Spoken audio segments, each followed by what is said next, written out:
Hi, Bob. Can you tell me a little bit about the practice of religion in the Czech Republic? That is a good question. You may be surprised to know that we are mostly a nation of atheists. That seems strange to me since there are so many beautiful churches in your country. Does this start with the communist takeover after World War II? Our religious history is very complicated. The communists certainly discouraged religion from being practiced. They did not want anything to be more important than the state. So what kinds of things did they do to keep people from practicing religion? They took ownership of the churches and closed many of them because some priests were anti-communist. They also spied on the people who did come to church. So I guess people were afraid that if they went to church that they might be arrested or punished in some other way. That is true. But troubles with attending church go back almost 500 years in Czechia. It starts with a man named Jan Hus. I've heard of him. He wanted to reform the Catholic Church, right? That is true. And for a time, many believers in Bohemia followed his beliefs even after he was executed. So what changed for the people back then? A series of terrible wars was fought between the Catholics and Hussites. When the wars finally ended, the Catholics had won. So a lot of people had died and many things were destroyed. Did that ruin people's faith in God?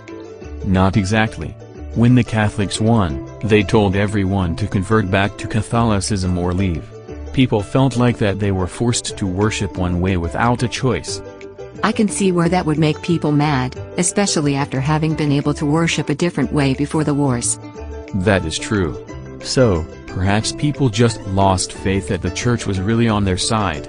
Remember, Czechoslovakia did not become a country for more than 250 years later.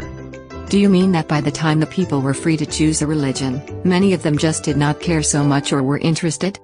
I think that is true for many people. And independence only lasted a little while before the Nazis and then the Soviets came to occupy my country. So what happened to all the churches that the state took over during communism? Many were sold to private individuals who run them as museums and rent them out for special events like concerts. So does anyone actually go to church for worship today? Every town has at least one church that has services on Sunday, but most people do not attend regularly.